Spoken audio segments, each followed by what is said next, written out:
Sulod sa 16 segundos nga recording sa dashcam sa sakyanan ni Ken Gabisan na dokumento niini ang kalit nga paghaguro sa truck gikan sa pabahada nga kalsada sa CP Garcia Highway Matina Pangi, Davao City bandang alas 9:37 kagabi. Nakurat si Ken kay naigo sa nangatagak nga steel bars ang iyang sakyanan. Ang truck kargadog putaw nga gamit sa construction.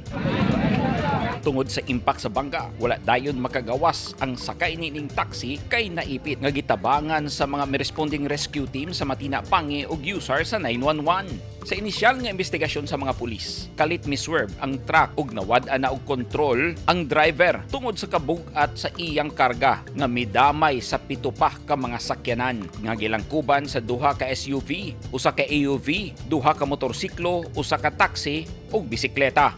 Pero ang sakay sa taxi, motorsiklo nga naghabal-habal ug nagbisikleta ang nakaangkon og injury nga gipangila sa kapulisan nga sila Lito Alimasag Villaganto, ang driver sa taxi ug pasahero nga si Roger Relacio Hemperona nga usa ka vendor, Lopio Dicina Pampilo Jr. nga habal-habal driver ug pasahero nga si Eugene Manong Paron ug ang nagbisikleta nga si Noel Orbandozo Funa. Miresulta sa traffic ang insidente ug gikustodiya na karon sa Talomo Police Station ang driver sa truck nga Isuzu flatbed na nakarehistro sa Davao Richwood Marketing Corporation nga gimaneho sa usa ka Romel Manawataw Ikalina, 39 anyos, residente sa Purok 5A, Punong Bunawan, Davao City.